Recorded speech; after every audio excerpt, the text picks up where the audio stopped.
Hi everyone, welcome to my channel, and today we're going to take a look at another horrible case with you. In psychology, there is a special term called Adderley syndrome, which refers to the morbid obsession of one person with another. The affliction received its name in honor of the youngest daughter of the famous French writer, Adélie Hugo. She was a very attractive girl and a talented pianist, but unrequited love noticeably affected her mental state. As a result, the beauty simply poisoned the life of herself and her lover, who for years pursued, pretending to be his wife, then ruined his career and personal life. Unfortunately, 43 years of her 84 years, Adele spent in the walls of a psychiatric hospital. It is worth noting that the condition in which one person is overly interested in, or even obsessed with, another so much that he loses the ability to control his emotions, a fairly common phenomenon. In most cases, an experienced psychologist can help. Sometimes hospitalization and more thorough therapy are required, but sometimes such obsession borders on insanity, pushing a person to desperate, unpredictable, and extremely cruel actions. The case of Emma Ljungstig in 2008 shook the whole of Europe and became one of the most brutal in the history of Swedish forensic science. The perpetrator could be recognized as insane, and because of the lack of hard evidence, the case and even wanted to close, but he showed his true face in the courtroom. An immature young family. Emma Ljungstig was a native of Stockholm, where she was born on February 16, 1985, where almost all of her childhood and adolescence passed. She was brought up in a simple family where she was the younger of two daughters, and grew up with her older sister, Katharina. At the age of 19, the girl married a young man named Nicholas, with whom she began dating while still in high school. The chosen one was not much older than the girl, and at the time of marriage the bride was already expecting a child. In 20 years, Emma first became a mother, giving birth to a son who was named Max, and a year and a half later she gave birth to a second child, a daughter, Saga. But, despite the appearance of two common heirs, the couple were still too young and were not ready for family life and the hardships of everyday life.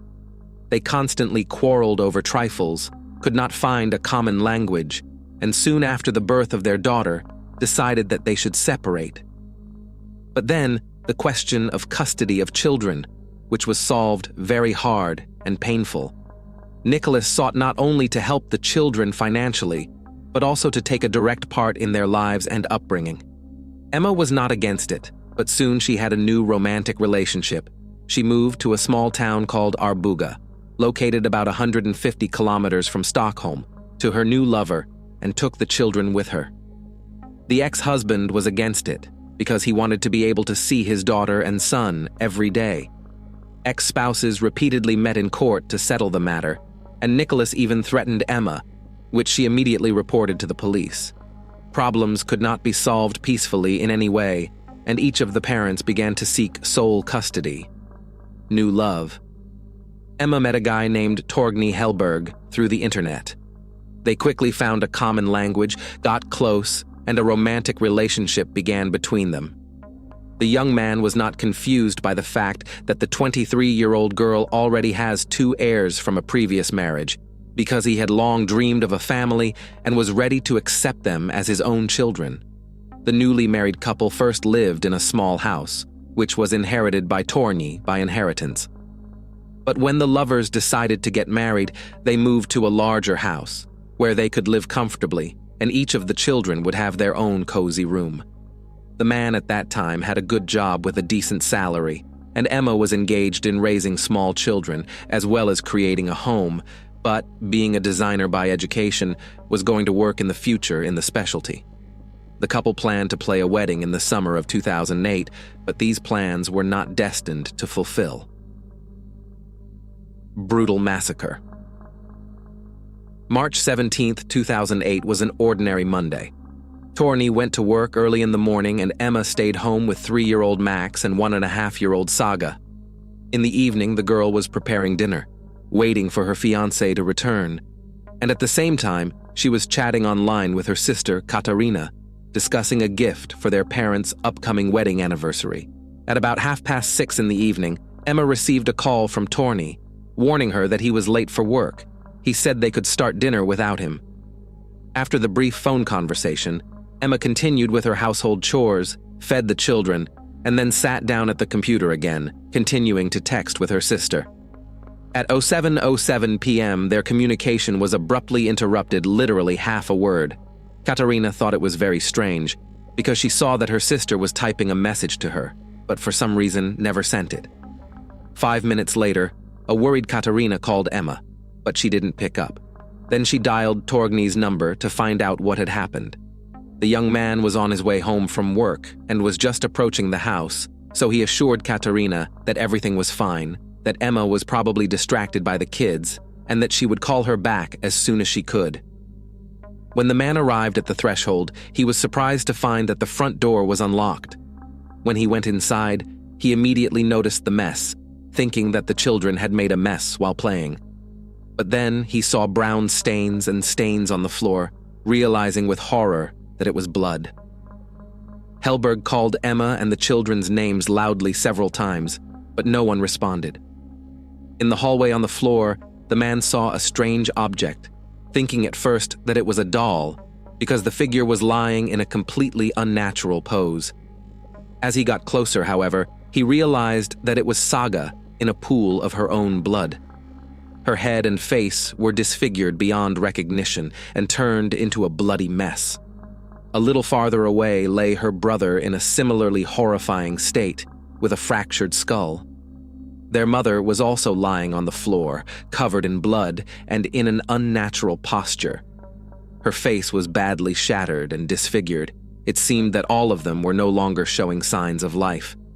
Shocked, Tony pulled out his cell phone with trembling hands and dialed the emergency number, reporting what had happened. At that moment, Emma shuddered and let out a loud, long groan. Police officers and paramedics immediately arrived on the scene and found a weak pulse in all three victims and quickly began resuscitation. The picture was horrifying. No one understood what kind of beast could do this to a young woman and her children. But saving their lives was the priority. So, first of all efforts were thrown at getting the victims of the attack to the nearest hospital for assistance. Fighting for lives and the beginning of the investigation. From the outset, the arriving paramedics expressed doubts about whether the victims could be brought to the hospital alive at all.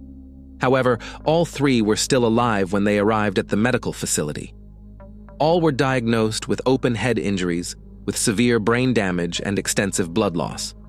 No prognosis was given by the doctors, but only did the best they could. Max and Saga were in critical condition. Even if they had managed to save their lives, it was unlikely that they would have ever been able to even breathe on their own. The condition of their mother was assessed as very serious, but stable. The young woman was put into a medically induced coma and hooked up to life support machines, hoping her body could cope. While doctors were fighting for the lives of the victims, forensic experts were working at the scene, trying to find clues and reconstruct the picture of the crime. Inside the house, chaos reigned. Scattered belongings, blood on the floor and walls. Unfortunately, the medics left behind a lot of clutter, as well as moving certain items around to allow access to the victims. The floor where Emma, Max, and Saga were lying was literally trampled on, and now the medics had to figure out what footprints belonged to them and if the perpetrator's prints were there. Remarkably, the intruder had massacred the three victims, at most in 13 minutes. Since the last message from Emma to her sister was sent at 07:07 p.m., and at 07:20 p.m. already received a call to the police from a frightened Torgny. That said, the brutality with which the perpetrator massacred them spoke of some personal motive and a deep dislike for the victims. The weapon of the crime was a blunt and heavy object, presumably a hammer, which the mysterious criminal used to bludgeon his victims with ferocity. However, nothing of the kind could not be found at the scene, from which the natural conclusion was that the perpetrator took it with him. First suspect. From the start, Hellberg was the prime suspect. He was not married to Emma and was not the father of her children. and therefore it was suggested that perhaps a domestic quarrel between the couple could turn into a bloodbath. The grief-stricken man was immediately questioned, but he had an ironclad alibi. Firstly, he was really late at work, which was confirmed by his boss and colleagues, and secondly, at the time of the brutal massacre of his loved ones, he was walking down the street and was caught on a number of CCTV cameras. Nevertheless, Torney was decided to take a detailed statement, as he might have seen or heard something important that could help in the investigation of the crime. However, he could not remember anything specific, for it was business as usual until he saw the mess and the bodies lying on the floor. The only thing that alerted him was the unlocked front door, which could indicate that Emma had let the criminal in. After questioning, the man was released. By then, he had already informed his fiancée's family, and Emma's parents immediately rushed to Arboga from Stockholm. Together, they went by car straight to the hospital to the victims, but on the way there, they learned from the news on the radio terrible news. Max and Saga died of their injuries without regaining consciousness. Ex-husband's revenge?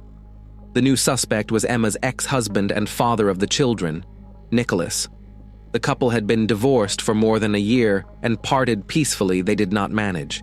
They constantly quarreled, sued for custody of the children, and the man even threatened the ex-spouse, which she reported to the police. It seemed that everything fits. After the breakup of the young woman took the children and took them to another city to his new chosen one, and their father, not having achieved custody through the court on the grounds of hostility to Emma, decided to take a desperate step, and in a fit of rage and crucified the heirs. Nicholas was immediately tracked down and taken into custody, but the man seemed crushed by the news of Max and Saga's deaths, sobbing and constantly asking if there was some mistake. When he was charged with what had happened, he was at first stunned, and then began shouting that he would never hurt his children, whom he adored. When asked where Nicholas was at the time of the crime, he replied that he was away in another city, where he went on business for a day. It sounded strange, but soon his alibi was confirmed. The man was indeed 120 miles away from the crime scene when someone was massacring his ex-wife and children. Searching for clues and fearing for the life of the sole survivor, forensic investigators remained active at the scene, trying to find any clues, evidence, or traces of the attacker. But the perpetrator had obviously worn gloves and left no fingerprints. With traces of shoes, everything was much more difficult because the house was visited by a dozen doctors who rendered assistance and took out the victims.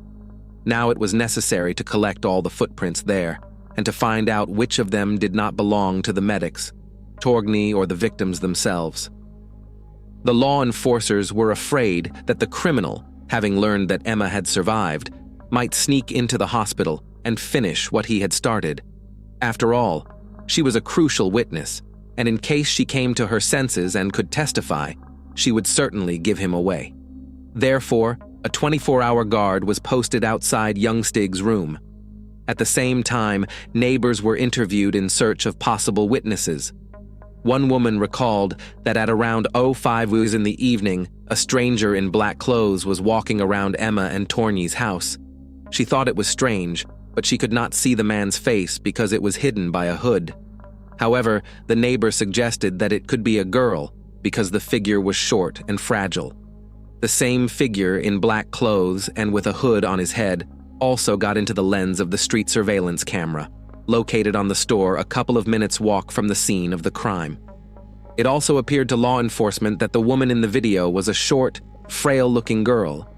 But who was she, and why would she wish harm on Emma and her children? The recording decided to show Torgny and to find out his opinion about who the stranger could be and whether he has any assumptions about it. Already from the first frames, the man began to change in his face, turned pale, and then said that it could be his ex-girlfriend, 31-year-old Christina Schurer, although he could not say for sure. Who is Christina Schurer? Torgny's former sweetheart was born in Hanover, Germany in 1977. When she was still a child, her father left the family and practically stopped communicating with his daughter, which negatively affected her mental state and behavior. The girl grew up willful and purposeful, but had a complex character. As a teenager, she went to the United States on an exchange program and lived in New York for several years. The girl received a good education in the field of history and archaeology, traveled extensively throughout Europe, taking part in excavations and expeditions. In the summer of 2006, she went to Greece, to the island of Crete, where she got a job in one of the popular hotels as a tour guide. There in July came on vacation 26-year-old Torgny, who immediately attracted Christina. He also liked this smart, interesting, and educated girl, with whom he had an affair from the first days of acquaintance. Scherer at that time was 29 years old, but a small age difference did not embarrass the couple. Their connection lasted for a week while the guy was vacationing in the hotel, and after his departure they continued to communicate by phone and correspond on the internet. A few months later, Christina came to Hellberg in Sweden and literally asked to stay at his house. Even then, such behavior seemed to Torgny too intrusive and even tactless.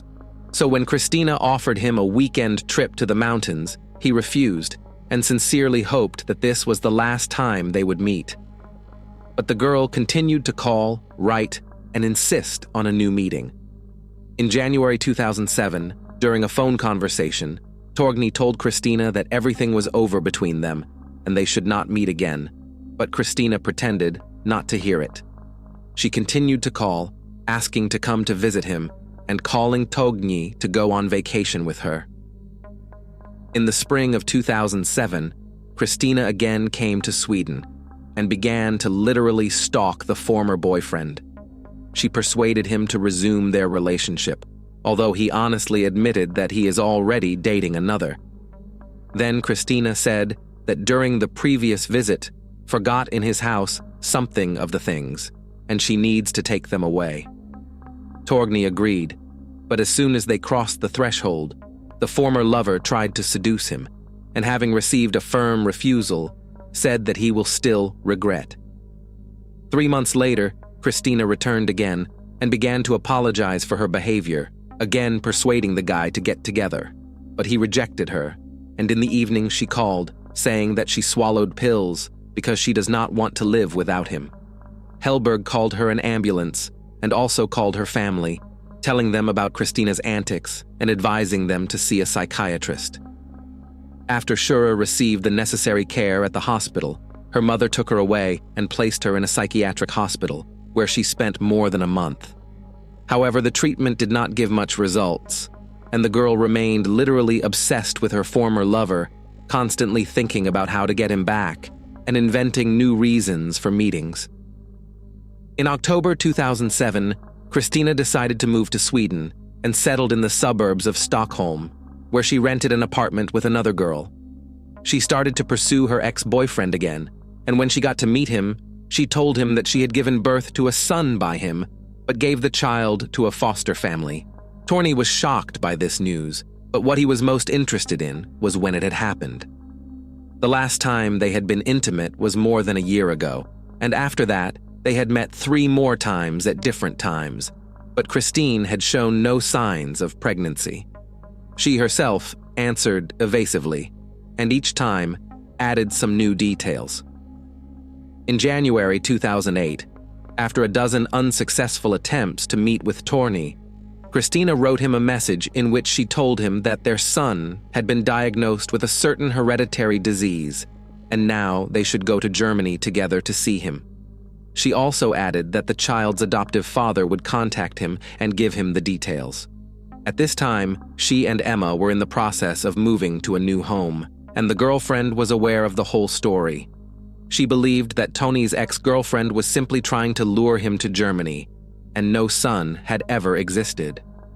When Tony received a call from a man who introduced himself as the adoptive father of her and Christine's child, Tony, on Emma's advice, began to ask questions about when the boy was born, in which hospital it happened, and so on. The interlocutor was clearly annoyed, avoided answering in every possible way, and then, and after all, hung up the phone. So Hellberg finally came to the conclusion that no son never existed, Christine made up the whole story and asked someone from the acquaintances to play along. Christina's arrest and the search for evidence. After learning such a convoluted story, detectives quickly found out where the new suspect lived and went to the address. The door was opened by her roommate, who told them that Christina had hurriedly packed her things the day before and said that she was going back to Germany. A check showed that the girl had indeed left the country, so now the Swedish police had to seek help from their German colleagues to arrest her. On March 20th, a warrant was issued for her arrest. When the suspect was arrested, she claimed that there had been a mistake and that she had nothing to do with the massacre. But after she was taken to Sweden on March 29th, she immediately requested a meeting with Torny, which was denied. She was completely calm, but periodically asked to meet or call her ex again. Christina's rented apartment was thoroughly searched, and her phone and laptop were seized for inspection. All her clothes were thoroughly checked, but no traces of blood were found there. By then, investigators had worked out which of the bloody shoe prints at the scene did not belong to the medics and family members, so it was determined to be athletic, and from the tread pattern they even figured out the brand and appearance. The size matched the one worn by the suspect, but she herself claimed that she never had such a model of sneakers. However, this statement was quickly refuted, as the shoes were identified by her roommate. Much more interesting findings awaited detectives in Christina's laptop. It was full of photos of Torgny, both their joint, and those where the man was depicted alone or in the company of his new lover. Also, in a separate folder with a very unpleasant signature, contained pictures of Emma and her children, which the suspect copied from the rival's page in the social network. Schurer captioned each photo with insulting, threatening, and downright scary captions. In the recovered search history were found requests on how to commit a murder without leaving traces, how to hide traces of the crime, and how to divert suspicion from himself. Also in the notes, investigators found a plan of Emma and Torny's new home and notes that indicated when the man left for work and what time he returned, and some other notes regarding the family's daily routine. Interview with survivor. Emma's condition was stabilized, her vitals gradually began to improve, and towards the end of March, doctors decided to gradually bring her out of the medically induced coma. Upon awakening, she was still unable to speak because of the breathing tube, but her gaze was meaningful. It was clear that she recognized the relatives present in the room, but did not understand what had happened to her and how she had ended up in the hospital. As soon as the victim became a little stronger and was able to speak clearly, the police agreed to talk to her, but decided not to tell her what had happened to the children. And then it turned out that Emma had no memory of the events of that fateful day, and believed that she must have been in a car accident. She kept asking about the children and whether they were all right. At first, she was given evasive answers, but then her family and medical team decided that there was no point in withholding such information. When Emma was told about what had happened and that her babies were no longer alive, she became hysterical. The doctors had to sedate her, after which she fell asleep, and when she woke up, she did not remember the conversation and asked about the children again. This continued for several weeks, and during this time, the mother was told several times about the death of her daughter and son, but her brain apparently refused to accept this information, each time erasing it. After another month, Emma, accompanied by medics, decided to be brought to the scene. Once inside the house, she suddenly remembered everything. The young woman told how she was texting with her sister, setting the table, and the children were playing near her when there was a knock on the door. She opened the door and saw a dark, short female figure on the threshold, but when she asked what she wanted, she felt a sharp pain and her eyes went black. The figure skulked into the house, and the desperate mother, out of her last strength, tried to catch up with her to protect her children, but apparently fell in the hallway, where they tried to finish her off. The trial and the verdict. Christina continued to stubbornly deny her guilt. The weapon of the crime was never found, and almost all the evidence found was circumstantial, which gave her a high chance of getting away with it. However, Christina's roommate, when questioned, said that in March a hammer was missing from her toolkit. She produced the toolkit itself, and the investigation determined that the size and configuration of that brand of tool matched the murder weapon. But that evidence was also circumstantial. Detectives were able to find surveillance footage from a suburban bus station, where Schurer had traveled 3 times in the week before the crime. She herself could not explain why she visited Arbuga so often, but apparently, the girl came to keep an eye on her future victims. The suspect was also unable to explain why she was searching the internet for information on how to cover up the crime and why she was collecting photos of Emma and her children. On July 29, 2008, the trial over Christina, who was accused of double murder with particular cruelty as well as attempted murder, began. The defendant herself behaved more than strangely. Upon entering the courtroom, she smiled and began to wave her hand, greeting those present. When she was asked questions about the massacre and was shown gruesome footage of the crime scene with mutilated bodies, she suddenly laughed. This suggested that the defendant was insane, but the appointed psychiatric examination established that the girl was sane and perfectly aware of what was happening. Consequently, she enjoyed what she had done and did not even try to hide it. When Emma was in the courtroom and saw Christina there, she fainted. When she was brought to her senses, she said that she finally remembered everything, and this face was the last thing she saw on that fateful day. Despite the defense lawyer's attempts to prove her client's innocence, the jury unanimously found her guilty on all counts. Christina was sentenced to life in prison with no right to ever be released. She was also ordered to pay 20,000 euros in compensation to Emma. No evidence was found that Christina had ever been pregnant and had given birth to a son by Torgny. As for Youngstig, her recovery process was long and arduous, but Torgny did not abandon his beloved. They were married in the summer of 2010. The couple are now raising 2 common heirs who know the sad story of their older brother and sister. Thanks for watching, guys. Subscribe to my channel. There are many shocking stories ahead of you.